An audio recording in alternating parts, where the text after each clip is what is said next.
What's up, YouTube? Today we're going to actually take a break from talking about the status with this car, or honestly anything else in the fleet. Today we're actually going to cover a topic that has been questioned a lot in the comments, and I've done some research around on YouTube, and surprisingly this hasn't been officially addressed. The closest thing that's addressed this is actually in the regular car reviews of the AE86 Sprinter Trueno, and that is this car an 86 Toyota Corolla SR5? Is this an AE86? Or is this an AE85? So that's what we're going to address today. So for those that aren't following the rest of the videos for this, the reason why this question comes up a lot, is this an 85 or an 86 AE chassis, is because this was a big deal in Japan. In Japan, that was the two main monikers they had for this car. It was obviously not the Corolla, it was the Sprinter, the 11, the GT Apex. They had all these different trim levels for this thing. And the AE85 was the single cam carbureted economy version of the car, while the AE86 was the one that had the dual cam 1.6 liter, the 4AGE that we all know and love, and that was the Sprinter Trueno, the GT Apex. It was the sport version of this car, and that's where the confusion becomes, is when we translate that to US. So we think we got this right. This is an 86. It's 86 year. It's an SR5, which means it has the 4AC, 1.6 liter single cam. You know, it's the economy version. It's less performance. That must mean this is an AE85. Why am I putting all these videos in AE86? I'm clearly wrong. This has to be an AE85. The answer is it's technically neither. This is not an AE85, and technically, by the definition of what an AE86 is, this is not an AE86 either. Believe it or not, the AE86 and the AE85 were only Japan offerings, and obviously some European stuff. We did not actually get an AE85 in the North American market, and really technically none of the AE86s that we have here in the US are true AE86s when it comes to the GTS sport model. I like how Mr. Regular kind of actually summarizes this when it comes to the differences in performance. While we do get the 4AG, we got a detuned version of it. We got about 115 horsepower version, whereas the Japanese version, or I believe the European versions as well, had about 135 horsepower, which is pretty significant. And I can actually say, from having one of these cars and going from an SR5 to a GTS, I had a JDM imported engine, you know, a low mileage, you know, regular blue top, you know, twin cam, all that kind of stuff. And it did not actually directly swap into the car with the factory wiring harness. It did actually have, originally had a different ECU, different injectors, a slightly different fuel system, a slightly different map to it. And believe it or not, I actually had to switch over to US fuel injectors before I could actually get that car to run, along with some other wiring harness fixes. And that was mainly because of how they were run in Japan versus here. So yeah, this is technically neither, and we'll go into that a little bit more here. So why is this such a confusing thing? Why is this not an AE86, and why is this not an AE85? Again, we've covered that. Those were both technically Japan and European markets only. We did not get those models here. But the reason why it's so confusing and everybody gets this messed up is over here on the firewall is the chassis code, which clearly says AE86, and that's how they are on all of them, SR5, GTS, all of that. And then if you come over here to the actual VIN, you can clearly see where it says, you know, 4AC. There's no doubt this is an SR5, and right there it says AE86. Now, I don't have a GTS right now to show you this, but you can Google search it. It's all over the place. Every GTS, American car actually says AE88 on the VIN. This is a common, you know, VIN discrepancy when it comes to Corollas. From what I understand, it's the same kind of thing when it comes to Nissans and the S chassis. I know from being an MR2 guy, this happens with the AW11s and what, the AW12 or something, and you've got the SW20s, SW21s. The way that the US actually gets the VIN plate there is just kind of a US thing. So that's why there's a lot of confusion. Now, the reason why I consider this an AE86 and why most of us in the Toyota community or the car community in general consider all of these the AE86 is if we just go by the chassis code. Think S13, think EG, think AW11, think, you know, ZZ30, like the third gen MR2s, is when we boil it all down, regardless of what engine or what transmission or what drivetrain it has or what interior, what colors, this chassis, you take all those moving parts away, is still an AE86 chassis. And that's why everyone just pretty much considers these across the board, at least in this country, in the US, AE86s. Now again, overseas, you can classify these you know, two different ways more specifically. So now let's go over the differences between, you know, the big differences rather between the AE85, AE86, or the SR5 GTS for those that may not be so well informed. Okay, so now we're at the point where either people are nodding their head in agreement with me, or people are already in the comment section. They're not even at this point in the video. They're telling me that I'm wrong. They're telling me this is an AE85. I don't know what I'm talking about. So we're just gonna skip for that point right now. We're just gonna get to what makes, what's the difference in these cars.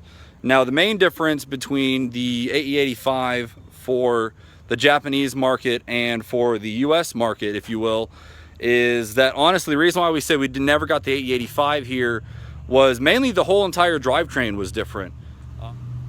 So for our economy-based Corolla, this is the loving 80-something horsepower, single cam, carbureted 1.6 liter called the 4AC. 4AC EU, something like that. There's a little bit more added on to the end. Japanese version got the 3AU, which is the 1.5 carbureted.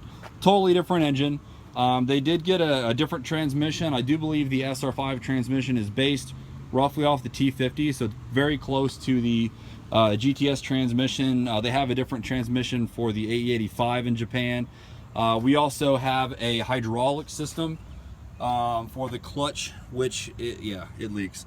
But the Japanese actually had a cable shifting assembly where ours is hydraulic. So there's some major differences there. Some other small things as far as, you know, badging and interior options and stuff, but as far as drivetrain goes, that's the main differences. That's mainly why this is not an AE85 by the Japanese description. So now let's talk about the main differences between the SR5 Corolla and the GTS Corolla, also known as the AE86, in our market. I've had a lot of these cars. I've had honestly just as many SR5s as I've had GTSs. I've even gone through the pain in the ass of going from an SR5 to a GTS. And I'm never going to do it again. It's just not worth the time and effort. I will just buy a GTS or just do a 20 valve or something else if it's an SR5. But right now I'm actually just going to go through the main highlights. Some of you guys may know this. For some of you guys that are this far into this video, this could be educational. So I'll give you kind of a walk around and show you the difference between an SR5, which is the car that I currently have in front of me, and a GTS. So let's start out with the obvious. We've already talked about engine differences. As you can see, this is my AW11. This car's got a blown engine. It's about to be swapped for a supercharged. But this car, if it were a GTS, would have the twin cam 1.6 4AGE engine. Everybody loves that engine.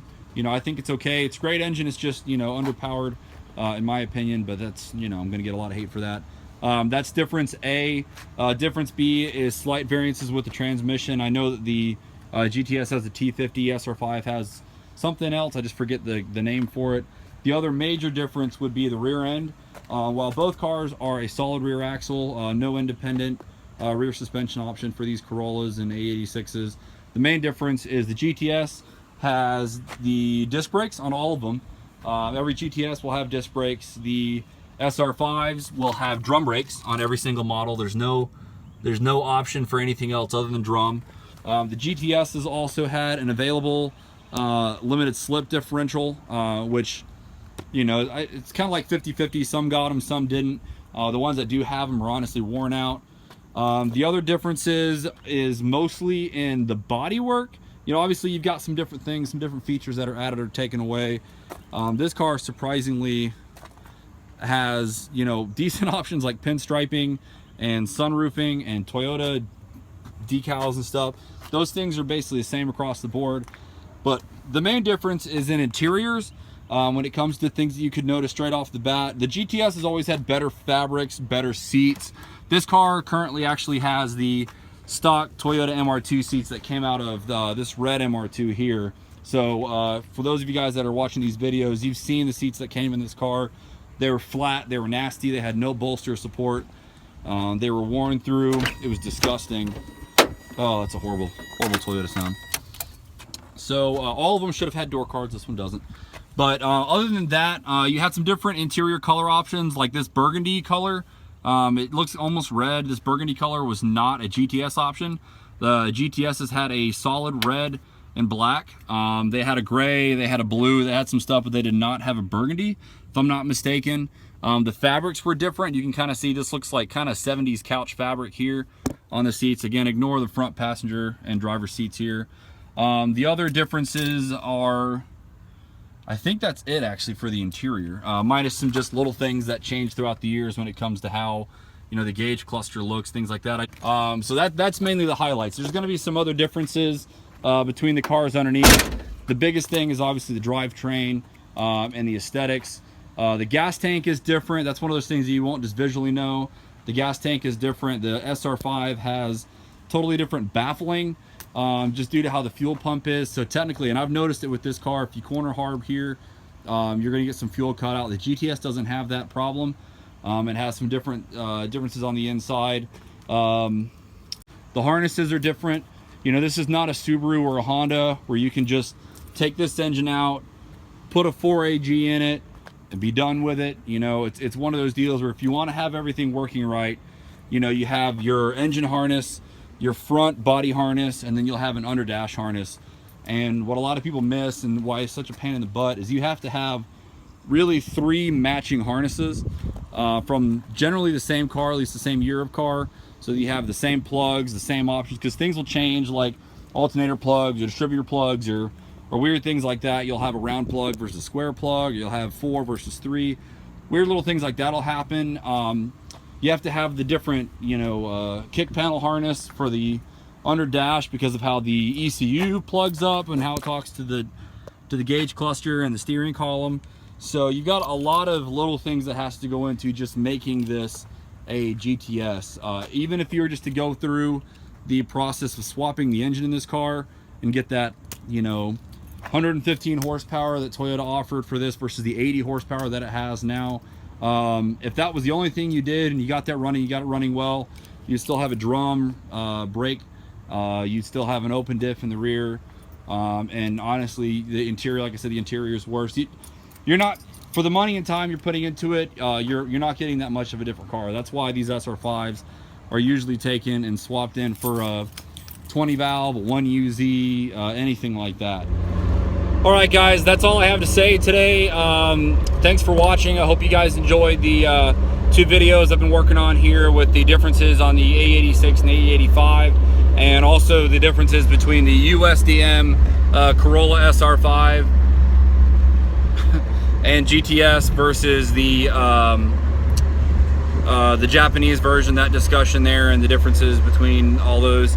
I hope you guys are enjoying these videos. Again, I appreciate all the likes and the comments and everything that I've been having.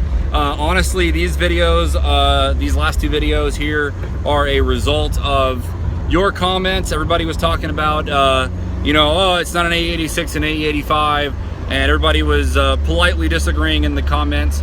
And so I figured I'd go ahead and at least make a video and set that straight. Again, if you disagree with me, if I've left something out, if maybe I skipped over something or, you know, missaid something, everything that I'm talking about here is based on my about 15 years of experience with these cars and working on them.